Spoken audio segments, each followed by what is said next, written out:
নমস্কার বন্ধুরা, আমি বিথিকা যোগের নেচারের ব্লগে সবাইকে স্বাগত জানাই। চলুন আমার পশ্চিম দিকে দরজাটা খুলে আপনাদেরকে সেই ক্যাপসিকাম গাছগুলো কীরকম আছে সেটাই দেখাবো। যেগুলো নার্সারি থেকে কিনেছিলাম, লাগানোটা আপনাদের সাথে শেয়ার করেছি, তারপর থেকে আপনাদেরকে এখনও আপডেট দেওয়া হয়নি গাছগুলো কীরকম আছে। এই দেখুন 3টে গাছ লাগানোর পর গাছগুলো কিছুদিন একটু ঝুমেছিল, তারপরে ভালোভাবে জল দিতে অনেক যত্ন নিতে ঠিক হয়ে গেছে। দেখুন গাছগুলোতে এখন ক্যাপসিকামও ধরে গেছে। যখন গাছগুলো এসেছিলো তখন ফুল ছিল গাছে, তারপরে এই দেখুন এই গাছটাতে 2টো ক্যাপসিকাম ধরেছে। বাকি গাছগুলো একে একে আপনাদেরকে চলুন দেখাই, আর গাছগুলো কীরকমভাবে যত্ন নিয়েছি সেটাও আপনাদেরকে দেখাবো। সত্যি গাছগুলো অনেক বড় ছিল বলে সুবিধেই হয়েছে। এই গাছটাতে এখনও সেরকমভাবে ধরেনি, এই কুড়ি আর ফুলেই এসেছে। এই একটা ফুলেই দেখতে পাচ্ছি। সকাল সকাল তাই আমি চলে এসেছি বাগানে। এই গাছটাতে দেখছি অনেকগুলো ছোট ছোট আছে, এখনও এগুলো পড়ে যাবে কি হবে বড় দেখে এখনও বলতে পারছি না। ছোট ছোট ক্যাপসিকামগুলো দেখছি অনেক সময় পড়ে যাচ্ছে গাছ থেকে, তাই এখন দেখি কতগুলো ধরে। যদি 2টো করেও ধরে যায় তাহলেও আমার দাম উঠে যাবে গাছের। বাজার থেকে একটা ক্যাপসিকাম নিয়ে এসেছিলো, 20 টাকা বললো নিয়েছে। তাহলে ভাবুন, যদি আমার গাছগুলোতে ভালো ক্যাপসিকাম পায় তাহলে খুব ভালো যত্ন তো নিচ্ছি খুব ভালোভাবেই। এই গোবর সার আর এই সবজির খোসা। চলুন, সকালে তো গাছের সাথে সময় কাটাতে ভালোই লাগে, আর আপনাদেরকেও গাছ দিয়ে প্রথম শুরু করলাম ব্লগটা। এরপর দেখুন বাজার থেকে কত সবজি নিয়ে এসছে, আর আমার শ্বশুর বাড়ি থেকেও সবজি এসছে। আজকে ওই লাউটা আর এই লাউয়ের ডাঁটা শাক এই সকল। শ্বশুর বাড়িতে লাউ গাছটা ভালো হয়েছে এই বছর। আগের বছর আমি সব লাউ দিয়েছিলাম এখান থেকে, তাই এখন মাঝে মধ্যে লাউ আর লাউ ডাঁটাটা আসে। আর এই দুধ এসছে শ্বশুর বাড়ি থেকে। আজ রবিবার ছুটির দিন, তাই শ্বশুর বাড়ি থেকে কিছু এলে ছুটির দিনই আসে। তার সাথে আরও প্রচুর সবজি এসছে। আমি এইদিকে লাউ শাকটা বসিয়ে দিয়েছি, আলু আর বেগুনগুলো তেলে পাঁচফোড়ন আর লঙ্কা দিয়ে নুন হলুদ দিয়ে ভাজতে বসিয়েছি প্রথমে। তারপরে লাউ শাকটা উপর থেকে দেব। ছুটির দিনে আবার কাজের চাপ বেশি থাকে। এই দুধ অনেকগুলো 3 বোতল দুধ গরম করতে দাঁড়িয়ে থেকে অনেক সময় লাগে। একটু অসতর্ক হলে আবার যাবে, কাজ বেড়ে যাবে আমার। লাউ শাকটা কাটা হয়ে গেছে, জলে ভিজিয়েছি, খুব ভালোভাবে ধুয়েও নিয়েছি। তারপর উপর থেকে দিয়ে দিলাম। কি সুন্দর ফ্রেশ লাগছে না শাকগুলো।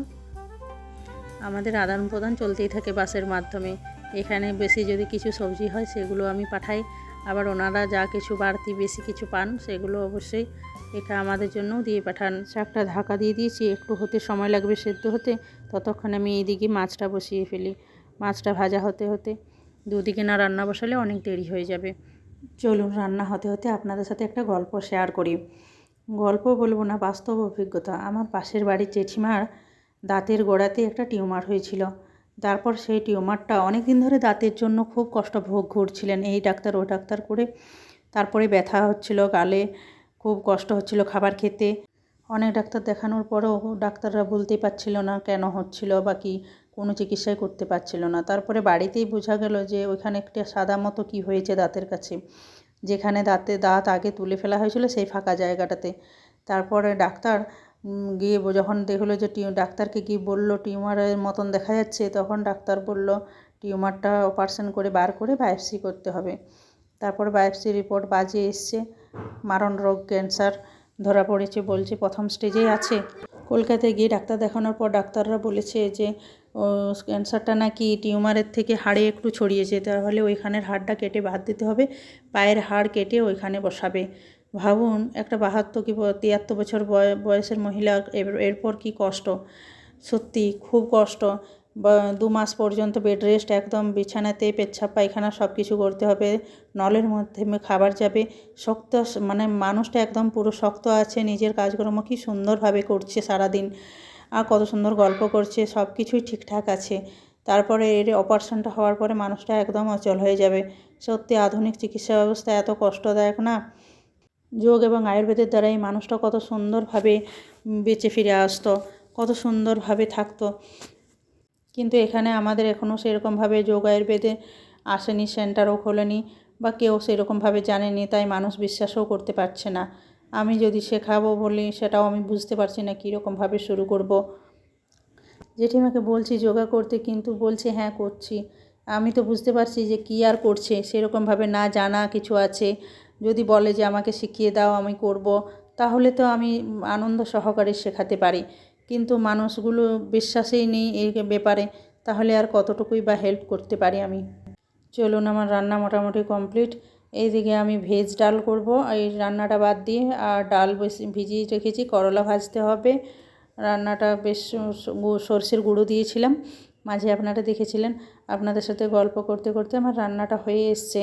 সত্যি বন্ধুরা, যদি আপনারা বুঝতে পারেন আমার মনের অবস্থা।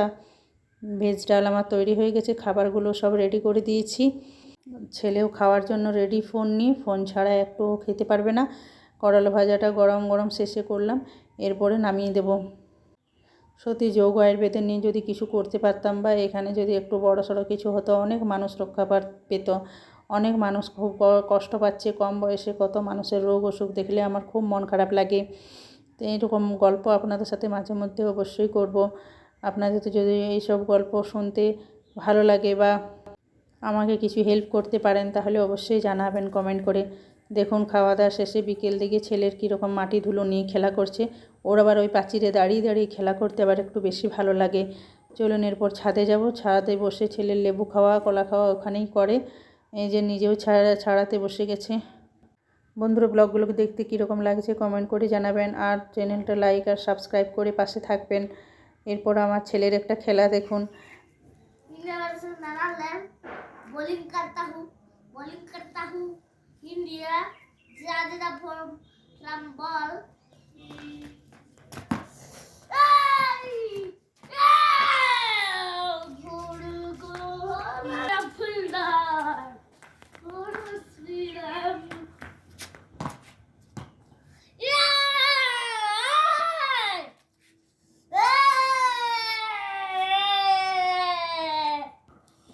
बाहर खुशबू है इंडिया।